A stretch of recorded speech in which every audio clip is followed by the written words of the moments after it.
Assalamualaikum warahmatallahi wabarakatuh. Untuk saudara-saudaraku dimanapun Anda berada, masih bersama channel Agung Sanjaya FX. Dan pada kesempatan kali ini, panjenengan semua saya ajak untuk menikmati wisata masih tetap di wilayah Sukoharjo Makmur, Desa Bulu. Pada kali hari ini kita akan menuju ke tempat wisata yang namanya Gunung Sepikul. Konon ceritanya, legenda Gunung Sepikul itu masih ada kaitannya dengan kisah pembuatan Candi Prambanan oleh ksatria yang sangat luar biasa, yaitu Bantung Bondowoso.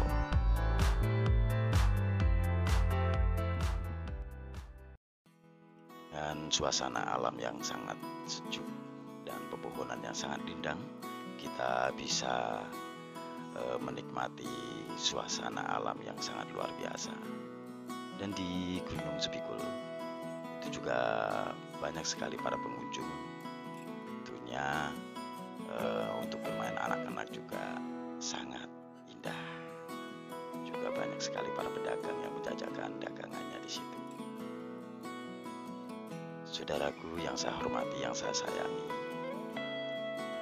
legenda Gunung Sepikul, konon ceritanya kisah Raden Bantung Bondowoso, sang pangeran gagah dan sakti, Mandraguna, asal kerajaan Pengging yang dulu membangun Candi Prambanan di Jawa Tengah, ternyata masih meninggalkan bukti sejarah di masa kini.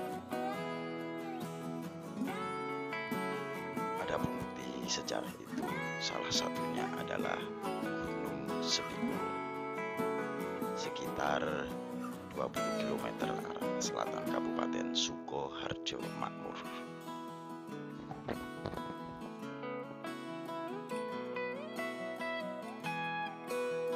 Konon putra mahkota Prabu Damarmoyo dari kerajaan Pengging itu suatu saat terpikat dengan putri nan cantik dari kerajaan Baka, yakni Roro Jonggrang. Kerajaan Baka adalah tempatnya para raksasa yang dipimpin oleh Prabu Baka.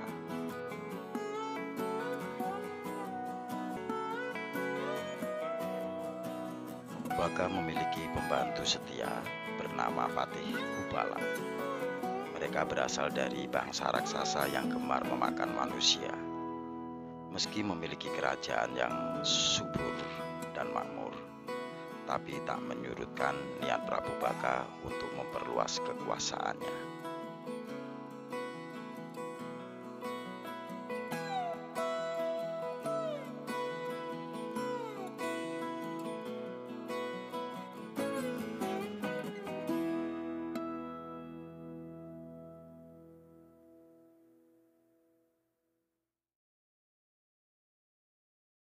Prabu Baka pun berusaha keras untuk menaklukkan kerajaan Pengging.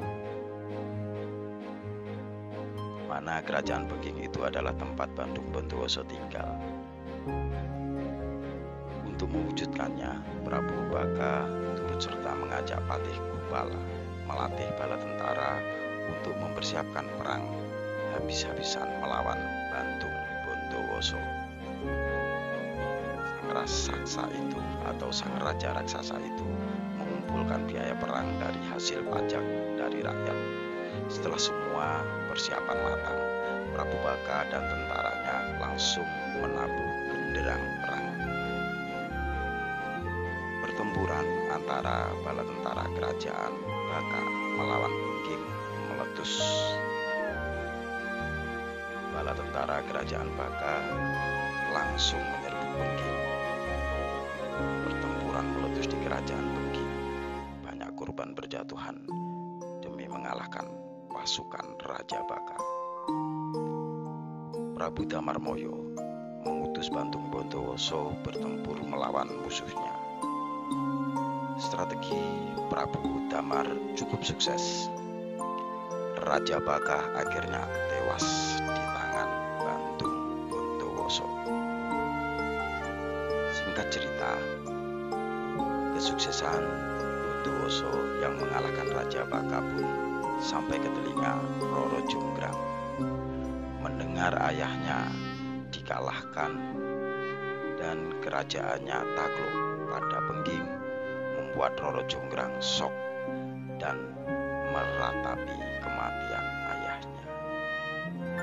Setelah kerajaan Baka jatuh ke tangan kerajaan Bengging, Bantung Bondowoso langsung menyerbu masuk ke istana Baka.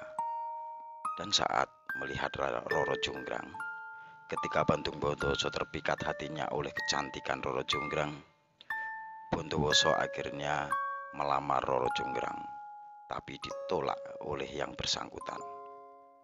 Setelah terus-menerus dipaksa, Roro Jonggrang akhirnya bersedia dinikahi Bondowoso, asalkan sang pangeran bisa membuatkan sumur bernama Sumur Jolo Tundo.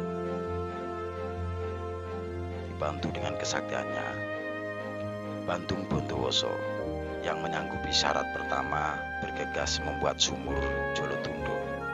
Dengan cepat sumur itu selesai dibuatnya. Melihat hal itu, Roro Jonggrang kaget, tapi dia buru-buru mengajukan syarat kedua, yakni menyuruh Bantung Bondowoso untuk membangun 1000 candi untuknya. Meskipun berat dan sulit dipenuhi, namun pantang bagi Bantung Bondowoso untuk menolak.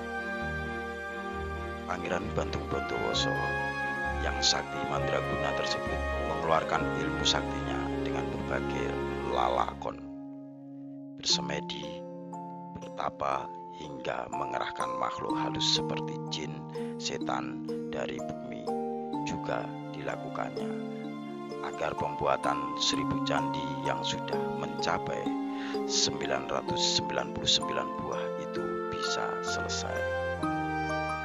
Konon kabarnya saat dia melewati perbatasan Jawa Tengah dan daerah istimewa Yogyakarta, tepatnya di desa Gentan, kecamatan Bulu, Kabupaten Sukoharjo Makmur, satu batu dan pikulan yang dibawa Bantung Bondowoso ternyata jatuh dan tertinggal di situ.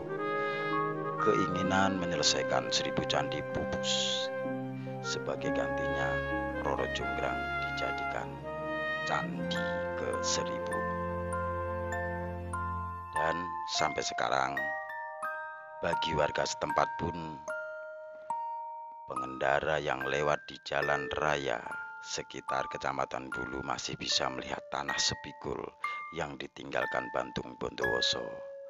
Hal itu karena batu sepikul itu kini berubah menjadi gundukan tanah yang besar menyerupai gunung yang bisa disebut dengan nama Gunung Sepikul. Bagi para pecinta alam, Gunung Sepikul cukup dikenal. Itu semua adalah berkat Bantung Bondowoso. Kabupaten berslogan makmur, itu tepatnya di kota Sukoharjo, itu sekarang memiliki daya tarik sendiri bagi para wisata. Saudaraku yang saya hormati, yang saya cintai, bila tadi sekelumit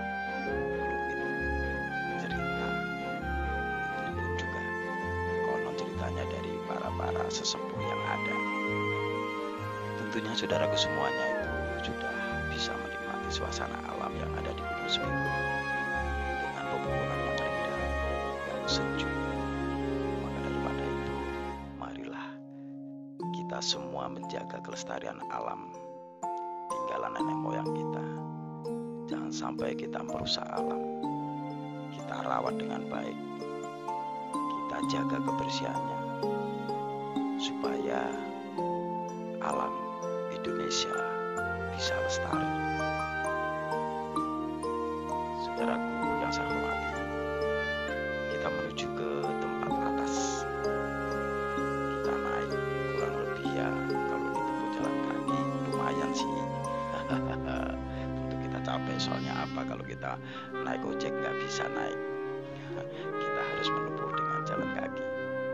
Di sini banyak sekali anak-anak yang bermain, naik ke atas Gunung Sepikul, menikmati suasana alam Gunung Sepikul. Kita bisa melihat suasana alam yang ada di bawahnya, mungkin di kota-kota atau di pedesaan-pedesaan. Kapan saja saudaraku yang ada di luar kota Sukoharjo mungkin mau berkunjung ke Gunung Sepikul. Nah, inilah nikmatnya suasana Gunung Sepikul.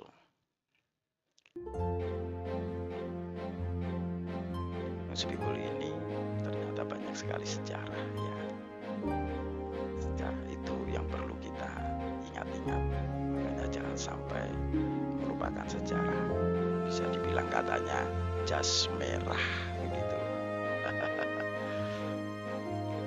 Saudaraku yang saya hormati, di Gunung Sepikul ini banyak sekali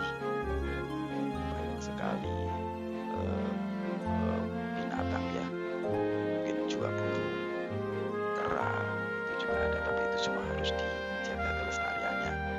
Jangan sampai kita berburu binatang atau berburu burung yang ada di alam Indonesia yang sangat indah. Kita harus bisa menjaga kelestariannya. Sejuk bukan? Suasana yang sangat luar biasa, sangat indah. Dan anak-anak pun tidak ada capeknya naik sampai ke puncak Gunung Sepikul. Banyak sekali para pecinta alam yang mengunjungi Gunung Sepikul karena ingin menikmati suasana alamnya. Sampai di atas kita merasakan sejuknya tiupan angin yang sepoi-sepoi.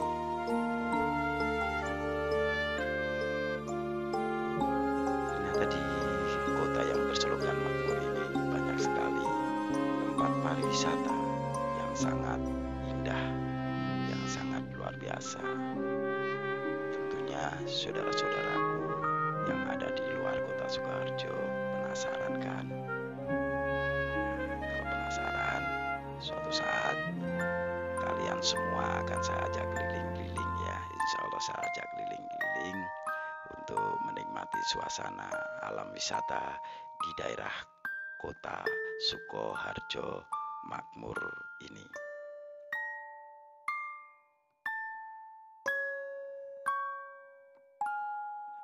Di sana banyak sekali tulisan yang bisa buat para pengunjung untuk berselfie ria yang ada di situ, menikmati suasana yang sangat indah, yang sangat sejuk ya. Di situ banyak sekali jalan setapak, tetapi masih bisa kita lewati dengan enjoy, dengan santuy. Begitu ya saudaraku. Baik, itulah sekitar Gunung Sepikul. Apabila dalam penyajian kami ada kekurangannya, kami mohon maaf yang sebesar-besarnya. Sampai jumpa di lain kesempatan. Selamat menikmati untuk alam-alam Indonesia. Akhirul kalam, wassalamualaikum warahmatullahi wabarakatuh.